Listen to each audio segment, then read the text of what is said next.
Today. We're back. Thanks for being with us. A special edition of the John Fredericks Radio Network. We're at the Omni Hotel in downtown Richmond, #RVA. Why are we here? Because this is the scene of the 33rd Donald W. Huffman Republican Party of Virginia Advance. And we're live right in the lobby, right in the thick of it today. 750 Republicans, activists, candidates. Ed Gillespie with us right now. He's a candidate for governor. Wannabes, staff members, people seeking fun, boxcar at Willie's, people showing up without credentials, crashing the hospitality suites. We always rail against the Republican boxcar at Willie's. A couple of Democrats trying to crash last night. They tagged on to me. We let all of them in because I'm just a very nice guy. But look, we've had a lot of fun, and we are with the RPV. Big governor race going on. Let's start with the hospitality sweepstakes.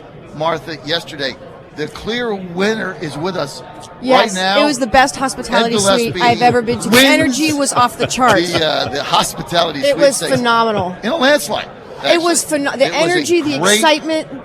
One of the best ever, and great food, great drink, great location. Was at the rooftop of Cabana downtown. Beautiful view of the Capitol. Wall to wall, packed, happy, enthusiastic people. But a lot of staff there. It was easy to get a drink. And I ate a couple of the sliders. And then the best party in the history of all advances of all time. Right here last night, Glenn Davis's dance party. Ann and I danced until at 3 in the morning. We had such a good time. So, and the best, so honorable mention Jill Vogel. Let's get to Ed Gillespie. Ed, you're running for governor. I did my morning line odds the other day. I've got you as the prohibitive 3-5 favorite. You've built a great staff. You raised a lot of money. You've been going around Virginia for some time. What is your message right now to Virginia voters?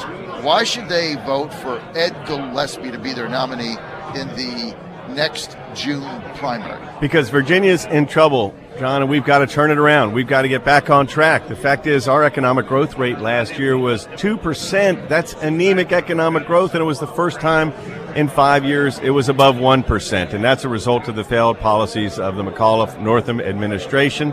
We've been dropping in terms of the ratings for best states to do business. 5 years ago, we were number 1. And now we're not even in the top 10. Last year we dropped from 12 to 13. We've got to reform our tax code, and we've got to provide tax relief. We have got to modernize our regulatory processes here and repeal the antiquated regulations. We need to line up our education system, our schools, high schools, community colleges, four-year colleges and universities to meet the demands of the marketplace and workforce demands of employers so that people coming out of high school and college, and also middle-aged workers who are going through changes and transition in our economy are able to find good-paying jobs. We can do that with our policies, and our policies are based on constitutional principles of limited, effective government, and we need them now, and we need them fast. So your rivals are criticizing you basically, and they're saying, look, Ed Gillespie is a lobbyist. He's, part of that lobbyist lawyer thing. Maybe we need someone else. How do you respond to that? Well, a couple things. First of all, I'm proud of my career. For 33 years, I've been working starting in the Senate parking lot, parking cars on Capitol Hill. That led to an inside job in one of the office buildings. And, out of those 33 years, 16 of them were either on Capitol Hill or in the White House or at the RNC. I've got a small business in Old Town Alexandria, Ed Gillespie Strategies. I advise CEOs and companies on corporate communications, and I'll be closing that down to run full time. But I had a very successful public affairs firm that did lobbying for about 7 years before I went into the White House back in 2007. One of the best in the business, and we were very effective. And look, our next governor is going to have to work with a Republican House, a Republican Senate, and a Trump administration to get the Department of Interior to lift the ban on development of our deep sea coast so that we can have those resources and good-paying jobs in Hampton Roads. We're going to have to talk to EPA Director Scott Pruitt after he's confirmed and say, you've got to stop the onslaught of these regulations that are killing coal country. We're going to have to talk to the OMB Director, the Republican OMB Director, and say, in Virginia, we need you to stop bringing all of this spending inside the federal government and allow for the private sector to do more of it and contract out more of this business. And to say to the Secretary of Defense, to Mad Dog Mattis, Mr. Secretary, We need to increase military spending. You're exactly right, because of our rightful role in the world and projecting American strength. But Norfolk needs to remain the largest naval base in the world. And so I will do all those things, and I will be an effective governor for us when it comes to making sure that the federal policies that have been killing us for the past 8 years, that this administration moves forward in the right way to help Virginia. But we can't count on Washington, John, to solve our problems here in the Commonwealth.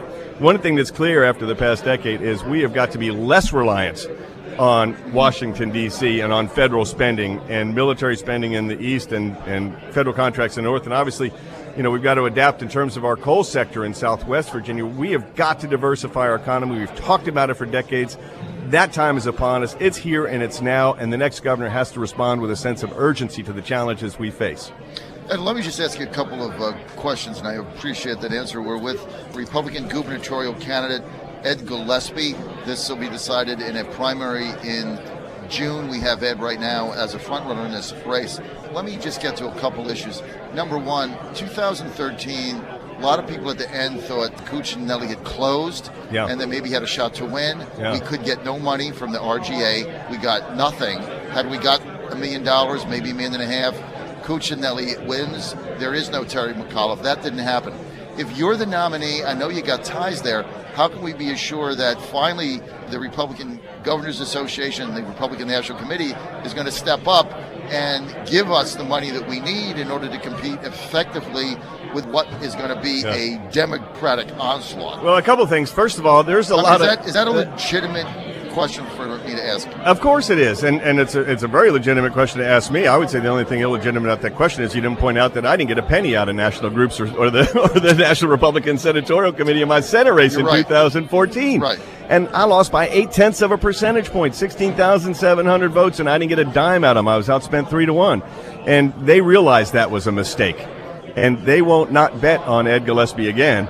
And they also realized that in the governor's race that Virginia breaks late and it breaks hard one way or the other. Almost, if you look at our elections, that's the nature of the Virginia electorate.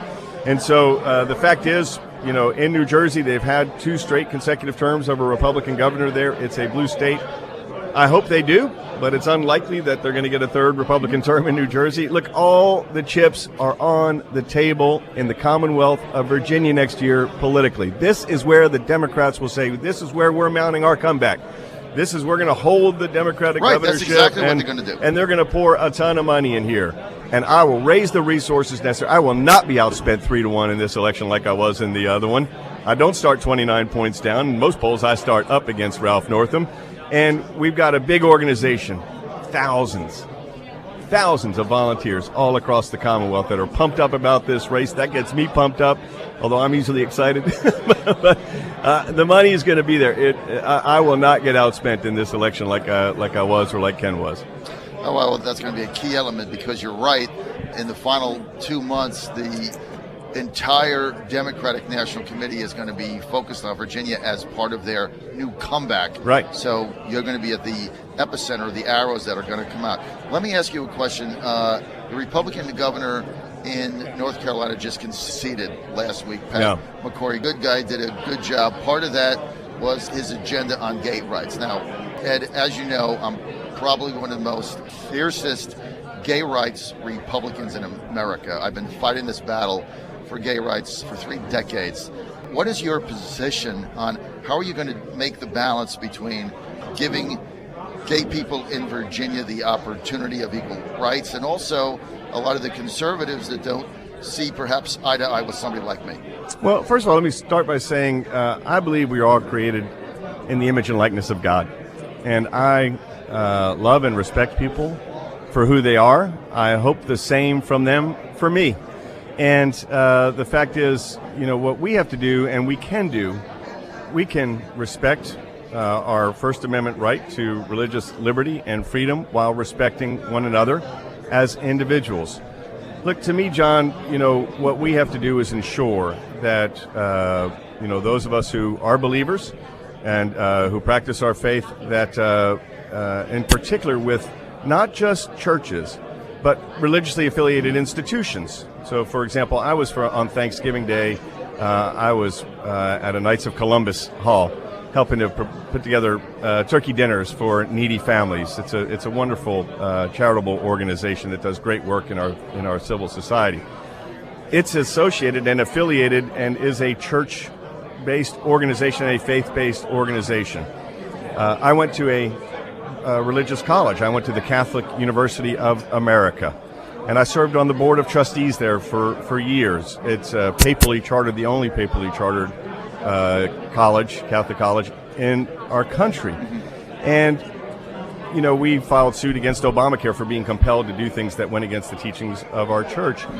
I think we have to make sure that we ensure here in Virginia that religiously affiliated institutions are not in any way subject to being stripped of their tax status and having tax deductibility for contributions to them as organizations, as religiously affiliated organizations, whether it be a charity or an educational institution or a healthcare organization, a hospital perhaps.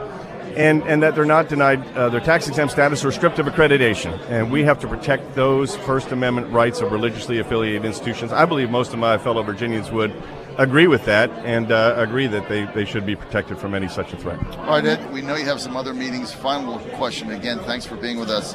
Right now, Terry McAuliffe's jobs plan is to go around the United States and also internationally in trying to get companies to come into Virginia. Are you going to pursue that same type of an agenda? And in your campaign, is there also going to be like a big tax idea, something that is going to incentivize companies to come into Virginia rather than just going out and making a deal with them? Yeah, a number of things. First of all, I will be a relentless marketer of Virginia all across the country and all across the globe for businesses to invest here and to come in and open a plant or move a headquarters and hire here. But that can't be the singular focus of our economic development strategy. And, I think we have to take a fresh look at it. My mentality, John, is, we need to foster natural organic growth and small business formation and entrepreneurship. And I'll tell you a story. I was talking to a venture capital person here in Richmond, actually, a while back. And he said, you know why Dell Computers is based in Austin, Texas?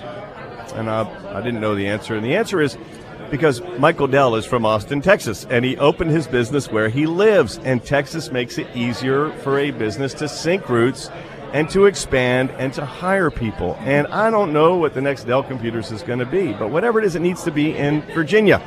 And we need to have a system of regulatory relief and a rational regulatory process and a tax structure and an education system and a highway system that makes it easier for Virginians to open a new business and to grow an existing one.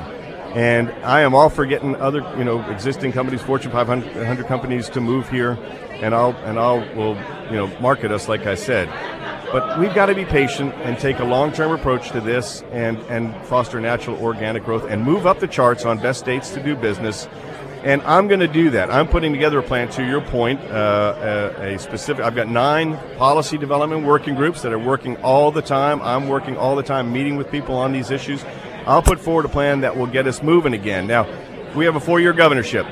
I'll get a lot done. I'm going to hit the ground running. We don't have time to waste.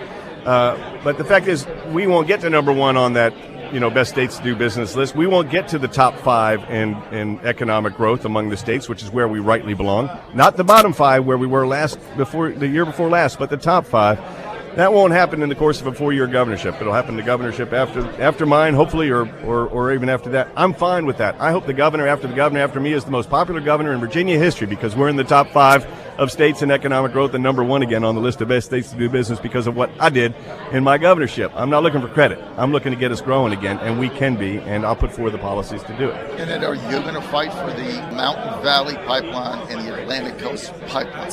I've looked at that. I mean, I think the Atlantic Coast Pipeline is going to be positive for us, and not just, obviously in Southwest Virginia or the Shenandoah Valley. The spur that comes off to Hampton Roads is very important. So when I look at the Atlantic Coast Pipeline, I think it has a positive, beneficial effect for us in the Commonwealth. I'm being briefed on the Mountain Valley Pipeline actually next week. So I take these these briefings seriously. I know whereof I speak when I talk about these issues, and after that briefing, I'll have an answer for you. Well, Ed, I appreciate that, and I respect that answer. And we're out of time. We want to thank Ed Gillespie for being with us. And for those of you out there that think, oh, Ed Gillespie's just a policy wonk. Well, he does like to do the policy wonk stuff, but he's also, I know you've been crisscrossing the state of Virginia. I hear people all the time telling me that you've been very compelling one-on-one. Martha Bonetta being one of them. Yes. Made a key endorsement just the other day. Absolutely. And I know we're just about out of time with Ed, but just share with our audience why you did. I have a lot of respect for you. Thank you. That means a lot to me. And, I love Virginia with all my heart. It's my home. It's where I was raised. And, the future of the Commonwealth means everything to me and my family and my friends.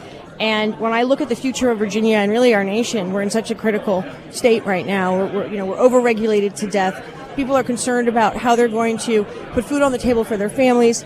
And Ed Gillespie is the only man that's capable of leading Virginia to where it needs to be to provide prosperity and opportunity for all. And he doesn't just walk the walk or talk the talk. He has 30 years of proven history of protecting and fighting for our conservative values.